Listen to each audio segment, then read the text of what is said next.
नमस्कार, यो हो न्यूज 24 टेलिभिजन बेलुका 8 बजेको न्यूज बुलेटिनमा स्वागत छ।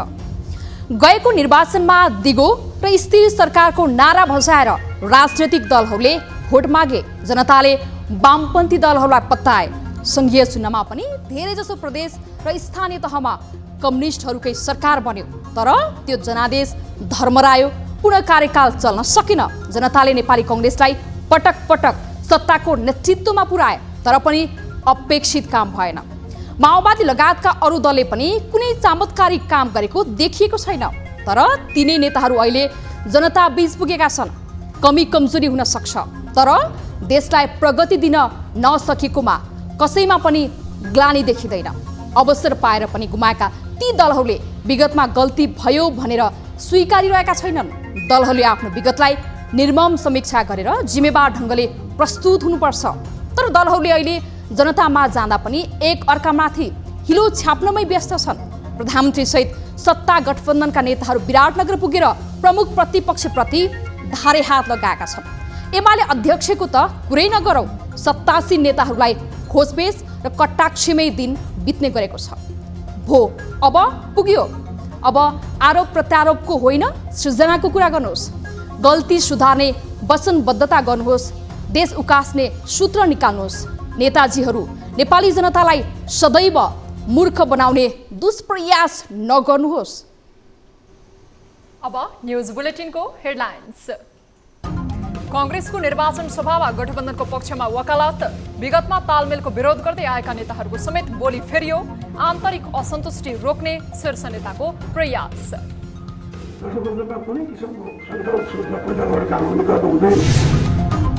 मतदाता शिक्षामा राज्यको ठूलो लगानीका बावजुद मत बदर हुने क्रम घटेन। निर्वाचन आयोगले वैकल्पिक प्रणालीमा ध्यान दिए पनि उद्देश्य पूरा हुनेमा आशंका।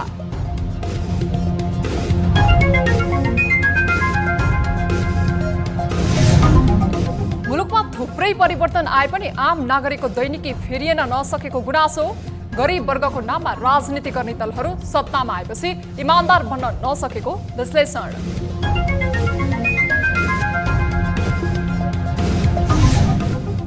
अन्तिम टी20 खेलमा जिम्बाब्वे विरुद्ध सहज जित निकाल्दै नेपालले लियो बदला। आसिफ शेखको उत्कृष्ट ब्याटिङमा जिम्बाब्वे 8 विकेटले पराजित।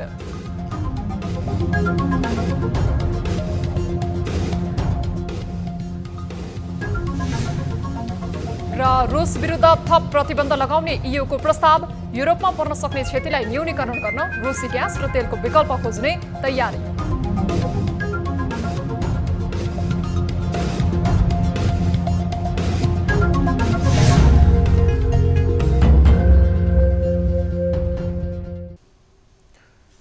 हामी निरन्तर न्यूजमा छौं। नेपाली कांग्रेस चुनावी प्रचारमा हुम्मिसकेको छ। गठबन्धन दलमा सरकारमा पुगेको कांग्रेस यति बेला चुनावी तालमेलको बलमा राम्रो नतिजा ल्याउने अपेक्षामा देखिन्छ। तर पार्टीभित्र गठबन्धन विरोधी आवाजहरू मुखरित हुन थालेपछि यसको असर निर्वाचनमा पर्ने देखेर शीर्ष नेताहरू खुलेरै गठबन्धनको पक्षमा अभिव्यक्ति दिन थालेका छन्। बुधबार विराटनगरमा भएको चुनावी सभामा नेतृत्वको चिन्ता व्यक्त रूपमै देखियो। एक रिपोर्ट। नेपाली कांग्रेस स्थानीय निर्वाचनको तयारी जोडतोडका साथ गरिरहेको छ। उम्मेद्वारहरूले यसअघि नै प्रचार थाले पनि पार्टीले विभिन्न शहरहरू केन्द्रित चुनावी आमसभा सुरु गरेको छ। आगामी 27 वैशाखसम्म चल्ने अभियानमा शीर्ष नेताहरू नै सक्रियताका साथ लागेका छन्। बुधबार विराटनगरमा नेपाली कांग्रेस मोरङ जिल्ला समितिले आमसभा आयोजना गर्यो। सो सभालाई सम्बोधन गर्दै प्रधानमन्त्री शेरबहादुर देउवाले गठबन्धनमा कुनै किसिमको आँच आउने गरी काम नगर्न कार्यकर्ताहरूलाई आग्रह गरे।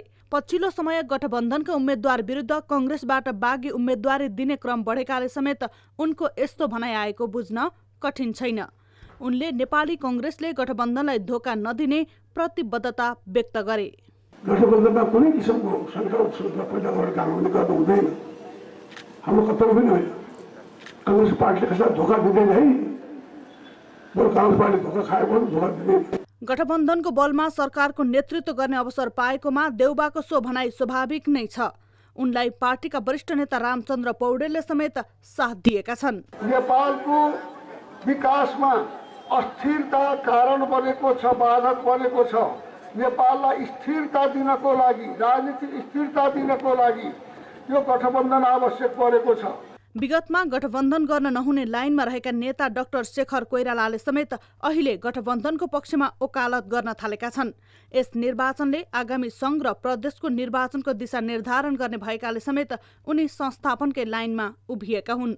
1 वर्षभित्र आउने जुन निर्वाचनहरू छ, सङ्घको निर्वाचन र प्रदेशको निर्वाचन, अहिलेको स्थानीय निर्वाचनले धेरै कुराहरू इङ्गित गर्छ। यस्तै तालमेलको बारेमा अन्यल रहेको तथ्यलाई मध्यनजर गर्दै महामन्त्री विश्वप्रकाश शर्माले कांग्रेस कमजोर भएर तालमेल नगरेको स्पष्ट पारे। यो तालमेल गरिराखेर नेपाली कांग्रेस पार्टी अहिलेको राष्ट्रिय आवश्यकताको एउटा बाध्यताको जगमा उभिएर गरिरहेको छ। यसको जगमा नेपाली कांग्रेस पार्टी पहिलो दल भएर, बलियो दल भएर उभिन चाहन्छ।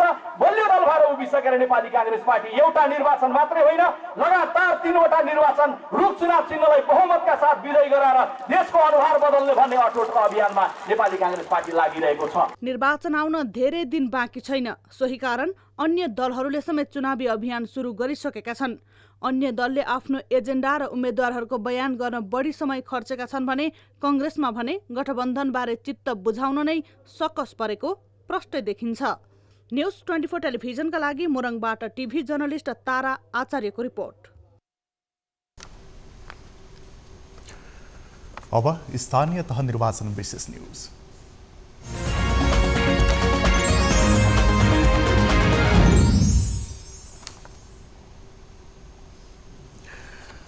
अहिले मुलुक निर्वाचनमय छ। चुनावी नारा घन्काउने, पर्चा पम्पलेट बाँड्ने, झण्डा फहराउने काममा दलका कार्यकर्ताहरू व्यस्त छन् भने उम्मेद्वारहरू आफूलाई जिताइदिन मतदाताको घर दैलोमै पुगेका छन्। उम्मेद्वारहरू आफ्नो चुनावी घोषणामा रोजगारी सृजनादेखि ठूला ठूला विकासका नारा मोटो अक्षरमा लेखेर जनतालाई फकाउन हरसम्भव प्रयास गरिरहेका छन्।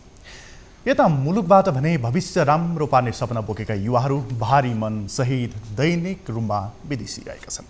एक रिपोर्ट।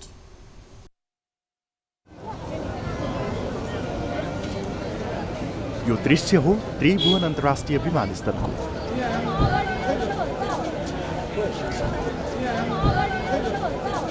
स्थानीय निर्वाचन आउन अब 9 दिन मात्रै बाँकी छ, तर भविष्य राम्रो बनाउने सपना बोकेर यी युवाहरू मातृभूमिबाट टाढिँदैछन्। परिवारको चिन्ता गर्दै रोजगारीका लागि विदेश हानिनेको लर्को लामै छ। तर यता निर्वाचनमा भने यही वर्गका समस्या समाधान गर्ने खोक्रा आश्वासन दिने होडबाजी नै चलिरहेको छ। जतिसुकै मिठा भाषा गरिए पनि अहिले रोजगारी, अध्ययन लगायतका विभिन्न बहानामा युवाहरू विदेशिने क्रम रोकिएको छैन। हाल राजनीतिप्रति मानिसको वितृष्णा बढिरहेको छ। स्वदेशमै रोजगारीको अवसर भए विदेश जाने मन कसलाई हुन्थ्यो र? यो प्रश्न गरिरहेका छन् युवाहरू। त्यही घोषणा पत्रमा फेरि उहाँ अहिले सरकार चलाउने भन्दै हुनुहुन्छ, हामीले लिँदैछौँ। अहिलेको उहाँको एजेन्डा पनि त्यही नै छ। अनि यस्ता झुटा आश्वासनले हाम्रो रोकथाम, हाम्रो घर परिवार, हाम्रो चल्छ र? यही हो, चुनावको लागि मात्रै घोषणापत्र हुन्छ, त्यसपछि चुनाव सिद्धिएपछि त्यो पनि सिद्धिन्छ। त्यो नेपालको अहिलेको राजनीतिक अवस्था स्थिति यस्तै चलिरहेको। मान्छेलाई आशा दिने, भरोसा दिने, पछि सिद्धिएपछि सिद्धियो, चुनाव सिद्धियो, सिद्धियो। उनीहरू मात्रै बन्ने हुन्, हामी जाने, हामी विदेश जानै पर्छ, आफ्नो रोजगार गर्नै पर्छ, फ्यामिली पाल्नै पर्छ। विदेश जानुपर्ने बाध्यता एकातिर छ, परिवारको न्यानोपन गुमाउनु पर्दा उनीहरूमा थप पीडा रहेको प्रष्टै देखिन्छ। यस्तै अवस्था तिनीका परिवारको पनि छ। मुलुकले सही दिशा नलिँदा गलत राजनैतिक अभ्यास बढेको र त्यसको असरका कारण सानो सुखका लागि परिवारबाट नै छुट्टिनु परेको उनीहरूको गुनासो छ। त्यो त उनीहरूले कमाइ खाने भाँडो बनाएका छन्। साह्रै दुःख लाग्छ मलाई त। कसैको पनि यस्तो नहोस्, चाहे अब जसले जितोस् पनि, सकेसम्म हाम्रो नेपालमा त्यस्तो रोजगार दिने अवसर कसैले पनि ल्याएको छैन। कुनै नेताले पनि भनेको छैन अहिलेसम्म म तपाईँहरूलाई रोजगार दिलाउँछु भनेर। बाटो विकास गर्छु भन्छ, अरू भन्छ, खोइ त यो युवा युवतीहरूको हेर्ने।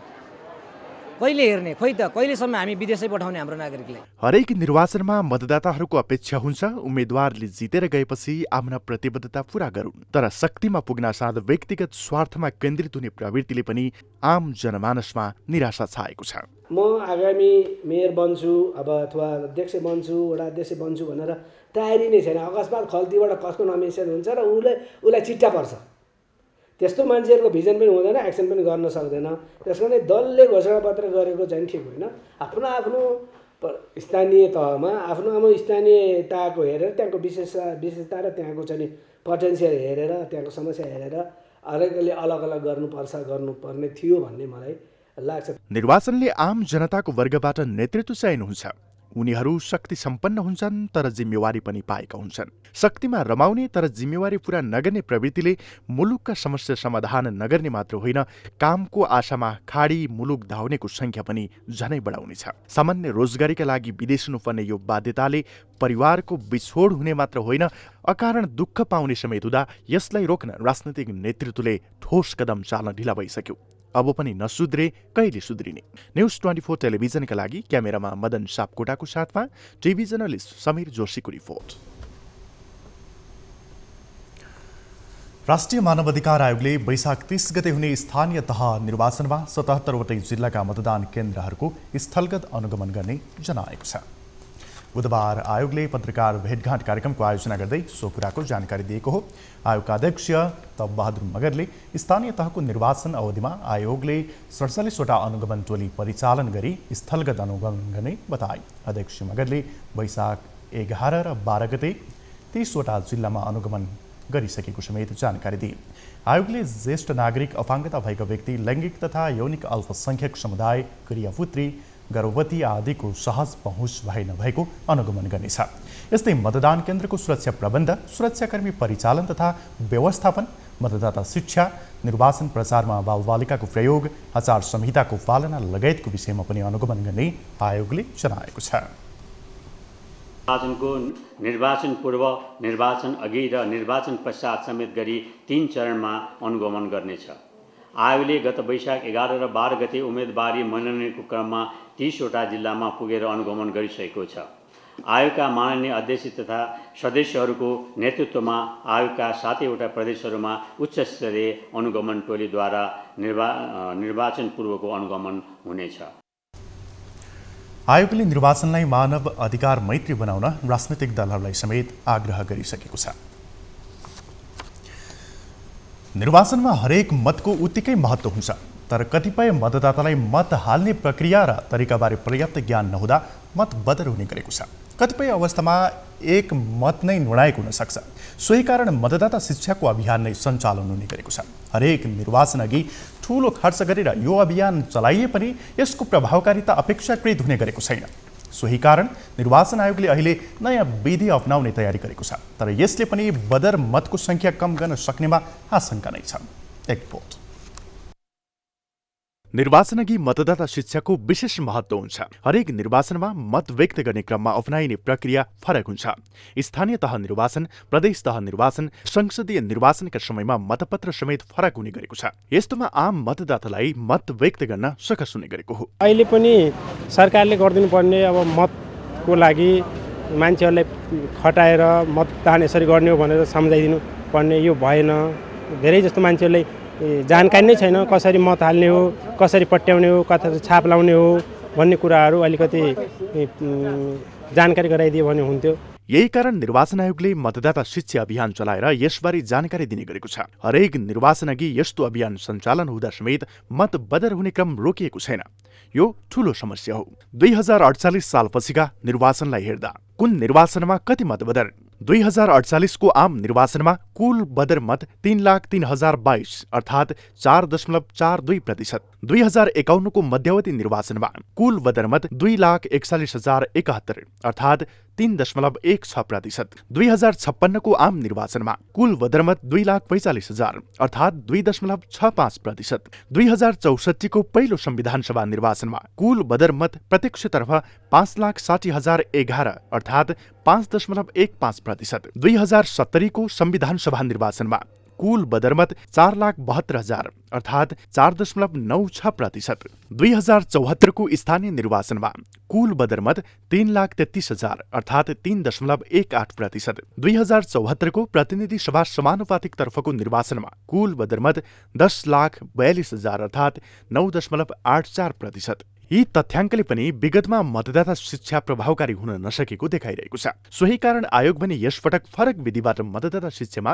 काम गरिरहेको छ। हाम्रो मतदाता शिक्षा विगतको भन्दा फरक छ, तर हामीले चाहिँ नि कम प्रभावकारी तर बढी खर्चिलो मतदाता शिक्षालाई ड्रप गरेर अब इलेक्ट्रोनिक मिडियामा बढीभन्दा बढी हामीले फोकस गरेका छौँ। टिभी, रेडियो, सामाजिक सञ्जाल लगायतका प्रोग्रामबाट चाहिँ हामी लगेका छौँ र ग्रासरुट लेभलको जनताका लागि निर्वाचनभन्दा 2 दिन अगाडि सूचना केन्द्र, मतदाता शिक्षा सूचना केन्द्र मतदान स्थलमा खोलेर त्यहाँ हुने जमघटका सबै जनताहरूलाई त्यहाँ चाहिँ सिकाउने गरी स्वयंसेवक मार्फत सिकाउने गरी कार्यक्रम अगाडि बढ्यो। विगतको अनुभव हेर्ने हो भने निर्वाचन आयोगको एकल प्रयासले मतदाता शिक्षा दिने काम प्रभावकारी हुन सम्भव छैन। मतदाताको संख्या ठूलो भएको र आयोगले जस्तो सुकै काम गरे पनि मतबदरको संख्या न्यून गर्न कठिन रहेकोले यसमा राजनैतिक दलले भूमिका खेल्नुपर्ने विज्ञहरू बताउँछन्। राजनैतिक दलले आफ्नो प्रचारमा मात्र ध्यान नदिई मतदाता शिक्षा दिने कामलाई जिम्मेवारीको रूपमा लिन सके यो समस्या धेरै हदसम्म समाधान हुन सक्छ।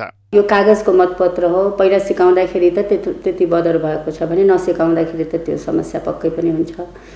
तर आयोगको सोचाइ के भएको हुनुपर्छ भने कि यो पहिला पनि यो सोच थियो कि यो काम मतदाता शिक्षाको काम पार्टीले भन्दा राम्रो अरू कसैले गर्न सक्दैन, किनकि पार्टीले ढोका ढोकामा प्रचार गरिराखेको हुन्छ। अनि यो सिकाउन किसिम हरेक पार्टीका मान्छे ढोकामा आउँछन्, मतपत्र यस्तो छ यसरी मत हाल्नुपर्छ भनेर पार्टीभन्दा राम्रो अरू कसैले सिकाउन सक्छ जस्तो लाग्दैन। आसन्न स्थानीय निर्वाचनका लागि आयोगले 8 अर्ब 11 करोड रुपैयाँ पाएको छ। आयोगले मतदाता शिक्षाकै लागि झण्डै 22 करोड खटाएको छ। यति ठूलो रकम खर्चेर पनि मत बदर हुने क्रमले निरन्तरता पाउनु सुखद अवस्था होइन। सोही कारण आम नागरिकको मतको उपयोग गराउने गरी मतदातालाई मत खसाल्ने प्रक्रियाबारे जानकारी दिन थप प्रयास गर्नुपर्ने देखिन्छ। न्युज 24 टेलिभिजनका लागि क्यामेरामा मदन सापकोटाको साथमा टिभी जर्नलिस्ट राजन ढकालको रिपोर्ट। हामी निरन्तर न्युजमा छौं। चुनावको मिति नजिकिएसँगै रूपन्देहीमा निर्वाचन आयोगले निर्धारण गरेको आचार संहिता उल्लङ्घन हुने क्रम तीव्र भएको छ। दलहरूबीच अहिले चुनावी प्रतिस्पर्धा मात्रै छैन, आचार संहिता उल्लङ्घनको होडबाजी नै चलेको छ। खास गरी जिल्लाको दक्षिण क्षेत्र मर्चावारमा रहेका पालिका र लुम्बिनी सांस्कृतिक नगरपालिकामा आचार संहिता उल्लङ्घन बढी भइरहेको छ। दलहरूले सवारी साधनमा ठुल्ठुला साउन्ड बक्स राखेर प्रचार गरिरहेका छन्। यस्ता सवारीमा बालबालिकाको प्रयोग पनि देखिन्छ। तर आचार संहिता कार्यान्वयन गर्ने निकाय भने मौन जस्तै देखिएको छ। एक रिपोर्ट। रूपन्देहीमा अहिले निर्वाचन आचार संहिता मिच्दै चुनावी अभियान अघि बढाउने क्रम तीव्र छ। चुनावी प्रचारका लागि यति बेला सो क्षेत्रमा विद्युतीय रिक्सादेखि कारसम्म, ट्र्याक्टरदेखि मिनी ट्रकसम्म ठुल्ठुला साउन्ड बक्स राखिएका छन्। झण्डा र उम्मेद्वारको तस्बिर अङ्कित पोस्टर सवारीमा चारैतर्फ टाँसेर सिंगारिएको छ। उम्मेद्वारलाई जिताउन अपिल सहित तयार पारिएका गीत घन्काउँछन्। निर्वाचन आयोगद्वारा जारी आचार संहिताको रूपन्देहीको सीमावर्ती मर्चवार क्षेत्रमा कार्यान्वयन छैन। चुनाव मर्यादित तुल्याउन आयोगले दिएको निर्देशन विपरीत भड्काउ र देखावटी शैलीको प्रचार भइरहेको छ। प्रचारमा बालबालिकाको प्रयोग बढेको छ। सयौं मोटरसाइकल र गाडी गुडाउँदा निर्वाचन खर्चिलो बनेको छ। मर्चवारमा डीजेको धुनमा चुनावी गतिविधि भइरहेका छन्। यहाँको चलनै त्यस्तै छ। एउटाले बजायो अर्को पनि म पनि बजाउनु पर्छ। यहाँ फेरि कुनै उम्मेदवारले कसैको कम्प्लेन गरेको छैन, त्यसले गर्दा पनि मलाई लाग्छ कि सबै चाहिँ चलिराखेको छ। एउटाले यदि चाहिँ निवेदन अथवा मौखिक कम्प्लेन गर्यो भने यो गर्न पाउँदैन त सबै बन्द भइहाल्छ। संहिताको पालना गरिरहेछु र अब अरू दलको के छ कस्तो छ त्यो मलाई जानकारी छैन। हेर्नु यही चलिरहेछ। अब सबैजनाले गरिरहेछन्, त्यसमा तपाईँ मेरो गएर हेरिहाल्नुहोस्। मैले एउटा गाडी लिएर आइकले घुमिरहेछु, जनता आफै आइरहेछन्। मर्चवारमा पर्ने कोटहीमाई, सम्मरीमाई र मर्चवारी गाउँपालिकाका साथै लुम्बिनी सांस्कृतिक नगरपालिकामा सानादेखि ठूला दलहरूले आचार संहिता उल्लङ्घन गरिरहेका छन्। जिल्लाका अन्य क्षेत्रमा चुनाव प्रचार केही शान्त देखिन्छ। प्रचारका लागि साउन्ड बक्सको प्रयोग गर्ने क्रम बढिरहेको छ। यसरी निर्वाचन प्रचार प्रसारमा दलहरूले मनमानी गर्दा आचार संहिता कार्यान्वयन गर्ने निकाय के गरिरहेको छ त? आचार संहिता उल्लङ्घन भएका ठाउँहरूमा सम्बन्धित निर्वाचन अधिकृतहरूलाई पनि हामीले अनुगमन गर्न र त्यसको रिपोर्टिङ गर्न भनिरहेका छौँ। लिखित रूपमा कुनै हामी कहाँ त्यस्तो आएको छैन। अब हामी ग्रामीण दूरदराज एरियामा अहिले समयको अभावले गर्दाखेरि भित्र पस्न सकिरहेका छैनौँ। मेन ठाउँमा हाम्रो निरीक्षण भइरहेका छ र हामीले सचेत पनि गराइरहेको अवस्था हो। निर्वाचन आचार संहितामा गाउँपालिकाका अध्यक्ष उपाध्यक्षका उम्मेद्वारले बढीमा एउटा 4 पाङ्ग्रे सवारी प्रयोग गर्न पाउने व्यवस्था छ। बालबालिका, ध्वनि प्रदूषण, ठूला साउन्ड बक्स, ठूला पोस्टर तथा ब्यानर प्रयोग गर्न पाइँदैन। तर मर्चवारका पालिकाहरूमा भने यस विपरीतका काम भइरहेका छन्। जनतासँग प्रत्यक्ष सरोकार राख्ने स्थानीय तहको नेतृत्वमा पुग्नका लागि प्रतिस्पर्धा गरिरहेका उम्मेद्वारले आचार संहिता त पालना गर्दैनन् भने पछि निर्वाचन जितेपछि जनअपेक्षा अनुसार काम कसरी गर्लान् प्रश्न गम्भीर छ। न्युज 24 टेलिभिजनका लागि रूपन्देहीबाट टिभी जर्नलिस्ट प्रकाश न्यौपानेको रिपोर्ट। निर्वाचन नजिकिएसँगै निर्वाचन आयोग गण्डकीले तयारीलाई तीव्रता दिएको छ। मतदानमा प्रयोग गरिने सामग्री मतदान स्थलसम्म पुर्याउन पूर्व तयारीका साथ काम अगाडि बढेको हो। मतदाता शिक्षाको विषयलाई समेत प्रभावकारी बनाएको र सुरक्षा व्यवस्थापनमा पनि रणनीति बनाएर व्यवस्थापन गरिएको निर्वाचन आयोग गण्डकी प्रदेशले जानकारी दिएको छ।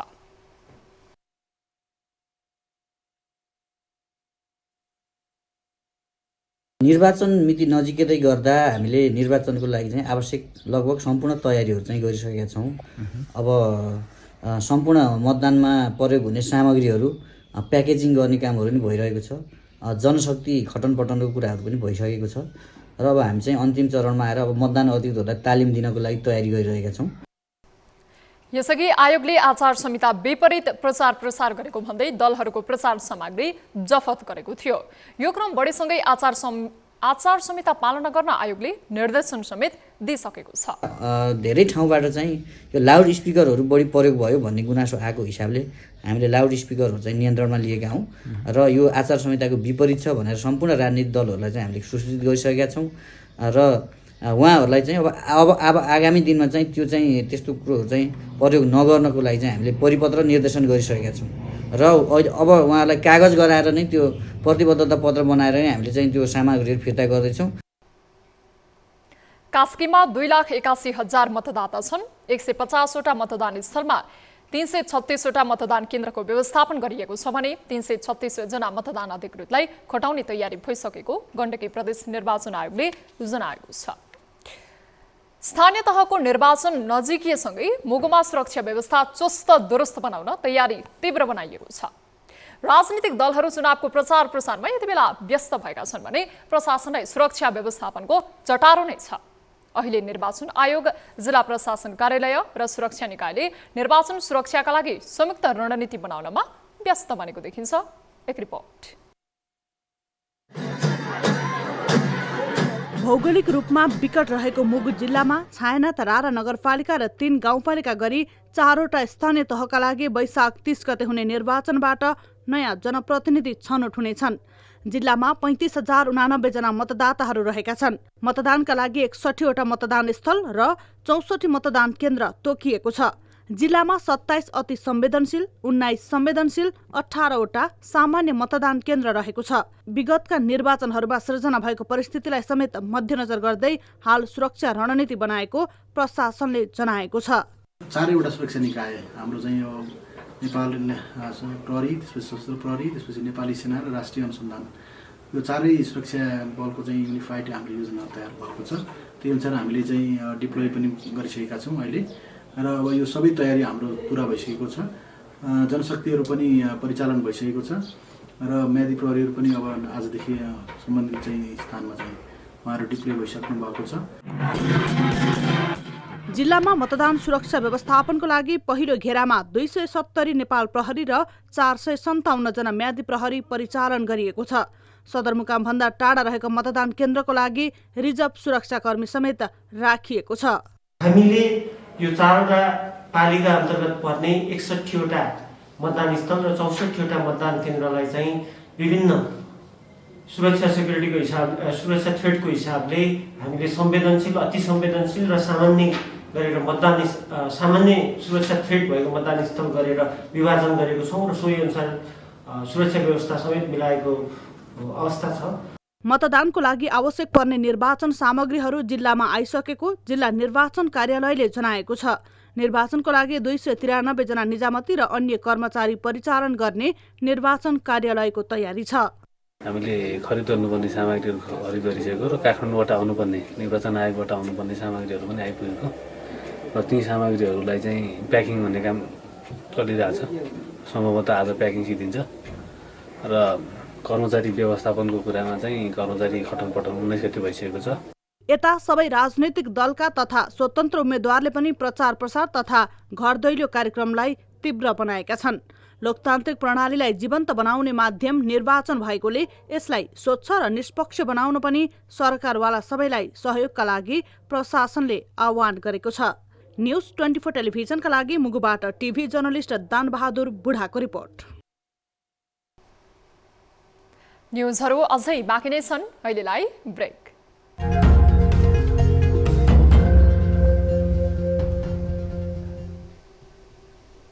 हामी निरन्तर न्युजमा छौं। मुलुकमा व्यवस्था परिवर्तन भएपछि नागरिक अवस्था परिवर्तन हुने अपेक्षा गरिन्छ। नेपालमा 2007 सालदेखि हालसम्म पटक पटक व्यवस्थाहरू परिवर्तन भए। आम नागरिकहरूकै मुद्दा अघि सारेर राजनीति गर्दै व्यवस्था विरोधी आन्दोलन सफल भए, तर अहिले तिनै नागरिकका मुद्दाहरू उपेक्षित भइरहेका छन्। एक रिपोर्ट। सत्ताको थिचोमिचो र पक्षपातपूर्ण व्यवहारका कारण मुलुकमा व्यवस्था विरोधी आन्दोलन हुन्छन्। शासकबाट पेलिएका वर्गहरू एक ठाउँमा आउँछन् र नेतृत्वको जन्म हुन्छ। त्यसरी जनताको बीचबाट उदय भएका नायकले व्यवस्था परिवर्तनको आन्दोलन छेड्ने र आम नागरिकको समर्थन प्राप्त भएपछि त्यो सफल समेत हुन्छ। नेपालले यस्ता व्यवस्था परिवर्तनका घटना धेरै देखिसक्यो। 2007 साल, 46 साल, 62-63 मा मुलुकको व्यवस्था परिवर्तन भयो, तर दुःखद पक्ष यी परिवर्तनले आम नागरिकको अवस्था भने परिवर्तन हुन सकेन। धनी झन धनी भए, गरिबले माथि उठ्ने अवसर नै पाएनन्। यो क्रम विगतको तुलनामा हाल झन धेरै बढेको छ। विशेष गरी मुलुकको नयाँ संविधान जारी गर्दै संघीय व्यवस्था अंगीकार गरेसँगै यस्तो अवस्था आएको तथ्य कसैबाट छिपेको छैन। यो अवधिमा कालोबजारी गर्ने, मनपरी मूल्य वृद्धि गर्ने, कमिसन खोरीले प्रश्रय पाउने जस्ता घटनामा उछाल नै आयो। यसको असर निम्न वर्गमा मात्र होइन, मध्यम वर्गमा समेत परेको छ। कसैलाई महँगी भयो भने अब फरक पर्दैन, कसैलाई महँगी अब त्यो आफ्नै समस्याको कुरा हो। कसैको अब इन्कम धेरै होला, कसैको थोरै होला, त्यसमा पनि फरक पर्छ। कसैलाई अब धेरै कमाउनेलाई महँगो भयो भने केही पनि हुँदैन हैन। सानोतिनो कमाउनेलाई चाहिँ फरक चाहिँ परिरहेछ। कमाइ धेरै हुँदैन हैन। अब हामी स्टुडेन्ट त पढाइ नै भइरहेको हुन्छ। अब बाबुमम्मीले गर्नुहुने हो सबै कुराहरू, अनि भान्सामा पनि प्रभाव त छ। अब सबैलाई पुर्याउनु पर्यो, खानु पर्यो हैन। अब पहिलाको जस्तो गरेर हुँदैन। अनि इभन कमाइ त अब लिमिटेड नै हुन्छ, मान्छेको भन्न सकिँदैन हैन। अझै इफेक्ट परिरहेको छ। निर्वाचनका समयमा उम्मेदवारहरूले सधैँ नै निम्न वर्ग र मध्यम वर्गका मुद्दालाई एजेन्डा बनाउँछन्, तर नेतृत्वमा पुगेपछि भने चाहेर वा नचाहेर ती वर्ग उपेक्षित भई सम्भ्रान्त वर्गकै पक्ष पोषण गर्न पुग्छन्। यो तितो यथार्थ हो। मुलुकको बागडोर सम्हाल्ने स्थानमा पुगेर समेत आर्थिक विषयलाई प्राथमिकता नदिनु, स्थानीय स्तरमा दण्डहीनता बढ्दै जानु जस्ता कारणले पनि यो अवस्था आएको देखिन्छ। व्यवस्था परिवर्तन गर्ने बित्तिकै त्यो संविधानको दस्तावेज भन्दा पनि अझ मेन गृह कार्य गरेर त्यसका गौडामा कसरी त्यतातिर मुखरित गर्ने भन्ने कुरा हामीले गृह कार्य गर्नु पर्थ्यो। त्यो किसिमको योजना बनाउनु पर्थ्यो। त्यस किसिमका ऐन कानुनमा सुधार गर्नु पर्थ्यो। एउटा संस्थागत संरचना त्यस किसिमको हुनु पर्थ्यो।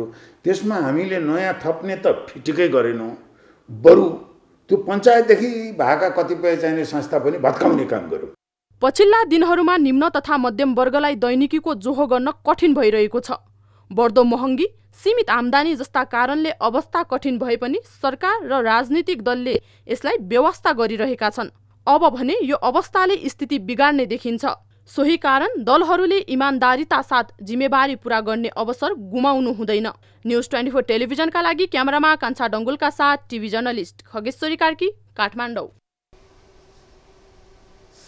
पछिल्लो समय अत्यधिक रूपमा आयात बढ्नुमा सरकारी नीति दोषी भएको आरोप निजी क्षेत्रले लगाएको छ। बुधबार नेपाल आर्थिक पत्रकार समाजले आयोजना गरेको कार्यक्रममा बोल्दै गोल्छाले आयात बढ्नुमा निजी क्षेत्र नभएर सरकारी नीति दोषी रहेको बताएका हुन्। उनले सरकार विगतदेखि नै राजस्वमुखी भएकाले आर्थिक अवस्थामा निरन्तर दबाव परिरहने दाबी गरे। गोल्छाले निजी क्षेत्रले नेपालको अर्थतन्त्रलाई श्रीलङ्कासँग कहिल्यै तुलना नगरेको बताए।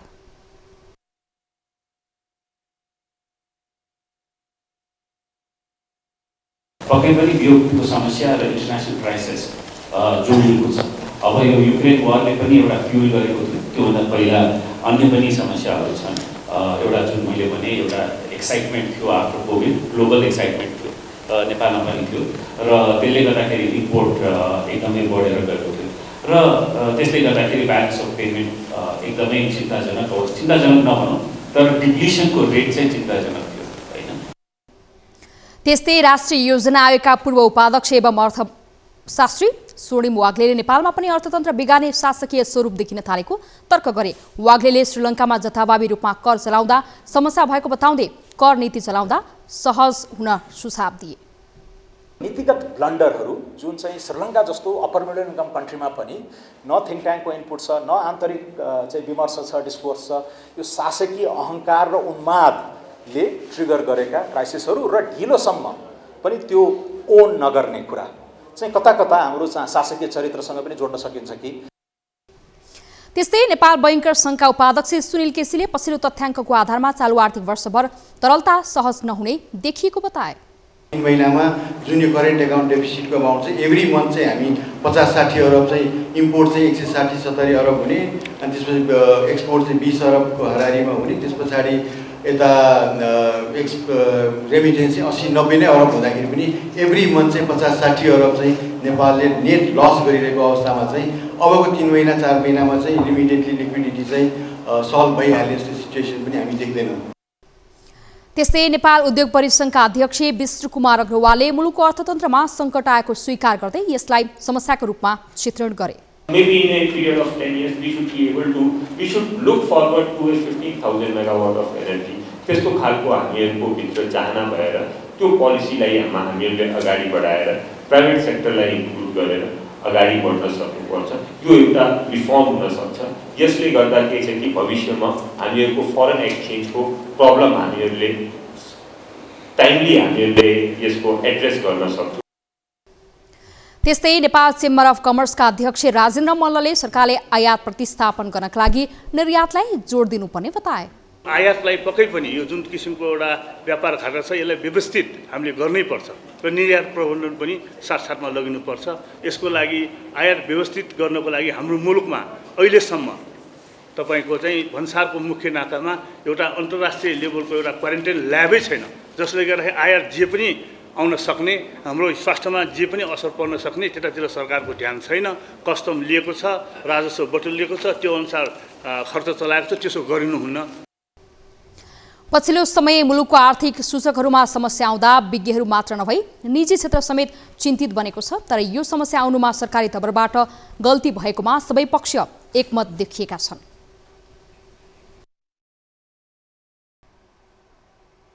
हामी निरन्तर न्युजमा छौं। अब हेल्थ न्युज।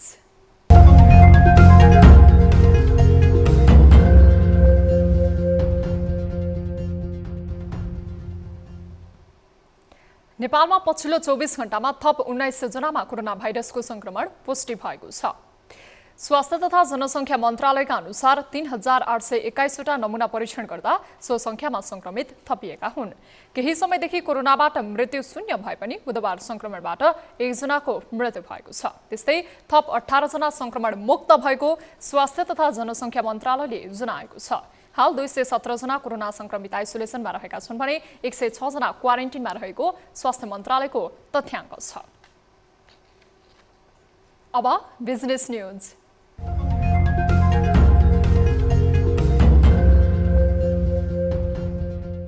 बुधबार नेप्से परिसूचक 31.76 अङ्कले घटेको छ। सोमबार 49 अङ्कले घटेर 2307.44 अङ्कमा ओर्लिएको बजार बुधबार 2275.76 अङ्कमा आइपुगेको हो। 32 अङ्कले बजार घट्दा बुधबार कारोबार भएका 231 कम्पनीको 31,70,164 किता सेयर कारोबार भएका छन्। बुधबार कारोबार रकम भने 1,10,74,54,848 रुपैयाँमा सीमित भएको छ। बुधबार कारोबारमा आएका 15 कम्पनीको सेयर मूल्य बढ्दा 177 कम्पनीको सेयर मूल्य घटेको छ। कारोबारमा बढी कमाउने कम्पनीमा जाल्पा सामुदायिक लघुवित्त, Varun hydro power, NIC Asia select fund रहेका छन्। जाल्पाको सेयरमा सकारात्मक सर्किट ब्रेक लागेको छ। समूहगत परिसूचकमा उल्लेख्य गिरावट आएको छ। नेपाल तयारी पोसाक उद्योग संघका अध्यक्ष पवन गोल्यानले नेपालको निर्यातजन्य उद्योगको लागि सरकारले श्रमिकलाई तालिमको व्यवस्था गर्नुपर्ने माग गरेका छन्। बुधबार काठमाडौँमा नेपाल आर्थिक पत्रकार संघले गरेको कार्यक्रममा उनले नेपालको गार्मेन्ट्स तथा निर्यातजन्य उद्योगहरूमा भारत तथा अन्य देशबाट श्रमिक ल्याएर उद्योग चलाउनुपर्ने बाध्यता रहेको बताए।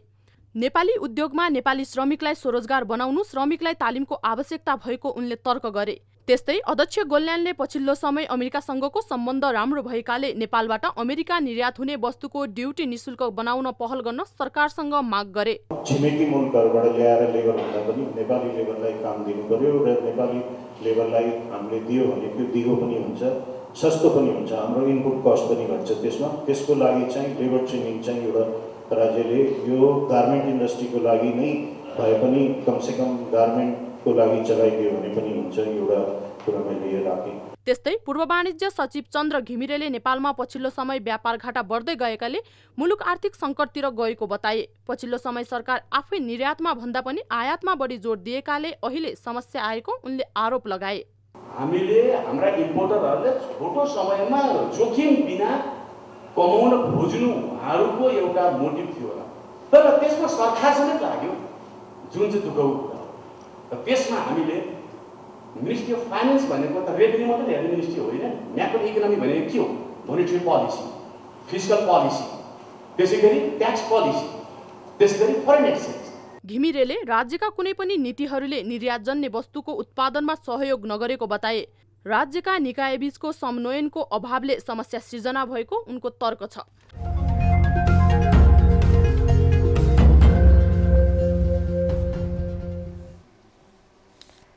न्युजहरू अझै बाँकी नै छन्, अहिलेलाई ब्रेक।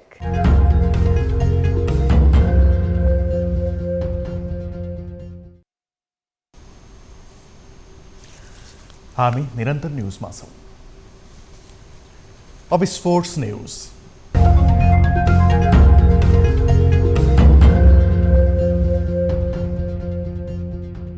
आसिफ शेखको अभिजित इनिङको सहयोगमा नेपालले जिम्बाब्वे ए टोलीमाथि बुधबार 8 विकेटको जित निकाल्दै टी20 श्रृङ्खला बराबरी गरेको छ। कीर्तिपुर स्थित त्रिभुवन विश्वविद्यालयको मैदानमा सम्पन्न जिम्बाब्वे ए विरुद्धको अन्तिम टी20 खेलमा नेपाल 8 विकेटको जित निकाल्दै श्रृङ्खला बराबरी गरेको हो। पहिलो खेलमा पराजित भएको श्रृङ्खलामा दोस्रो खेल भने वर्षाले प्रभावित भएको थियो। टस हारेर पहिला ब्याटिङ गर्दै दिएको 137 रनको लक्ष्य नेपालले 15.5 ओभरमा 2 विकेट गुमाएर पूरा गरेसँगै श्रृङ्खला बराबरीमा सकिएको हो। जवाफी ब्याटिङ गरेको नेपालका लागि आसिफ शेखले उत्कृष्ट प्रदर्शन गरे। उनले 54 बलमा 13 चौका र 1 छक्का सहित सर्वाधिक 87 रनको अभिजित इनिङ खेले। जिम्बाब्वे एको बलिङमा ल्युक जोङ्बे र ब्रान्डन माभुताले समान 1 विकेट लिए। यसअघि पहिला ब्याटिङ गरेको जिम्बाब्वेले निर्धारित 20 ओभरमा 7 विकेट गुमाएर 136 रन बनाएको थियो। जिम्बाब्वेका लागि रोय कियाले सर्वाधिक 49 रन बनाएका थिए। खराब बलिङको कारण अघिल्लो खेल गुमाएको नेपालले यो खेलमा भन्ने सम्हालिएको प्रदर्शन गर्यो। नेपाली टोलीका कप्तान सन्दीप लामिछानेले टिममा 20 संरचनाको खेलका लागि अझै सुधारको आवश्यकता रहेको प्रतिक्रिया दिए। आइसिसी पुरुष क्रिकेट विश्वकप लिग 2 अन्तर्गत अमेरिकामा हुने त्रिकोणात्मक एक दिवसीय सिरिजको तयारी स्वरूप नेपालले जिम्बाब्वेसँग श्रृङ्खला खेलेको हो। अब नेपालले पाहुना टोलीसँग 3 खेलको एक दिवसीय श्रृङ्खला शुक्रबारबाट खेल्नेछ। अब वेदर अपडेट।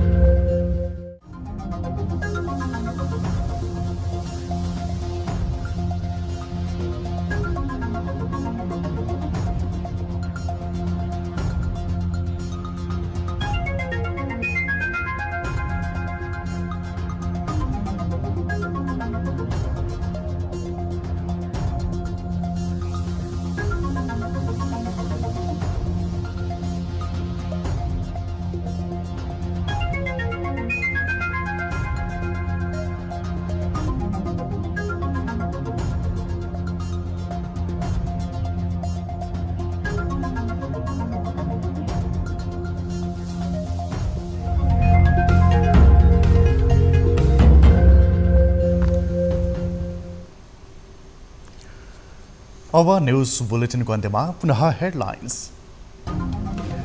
काङ्ग्रेसको निर्वाचन सभामा गठबन्धनको पक्षमा वकालत, विगतमा तालमेलको विरोध गर्दै आएका नेताहरूको समेत बोली फेरि, आन्तरिक असन्तुष्टि रोक्ने शीर्ष नेताको प्रयास।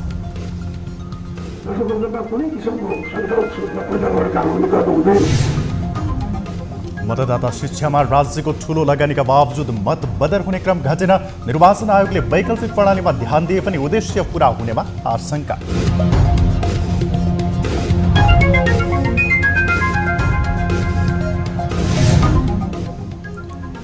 मुलुकमा थुप्रै परिवर्तन आए पनि आम नागरिकको दैनिकी फेरिन नसकेको गुनासो, गरिब वर्गको नाममा राजनीति गर्ने दलहरू सत्तामा आएपछि इमानदार बन्न नसकेको विश्लेषण।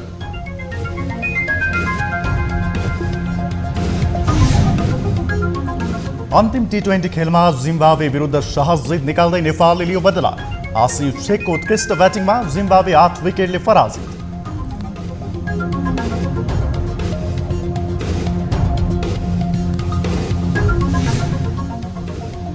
र रुस विरुद्ध थप प्रतिबन्ध लगाउने EUको प्रस्ताव, युरोपमा पर्न सक्ने क्षतिलाई न्यूनीकरण गर्न रुसी ग्यास र तेलको विकल्प खोज्ने तयार।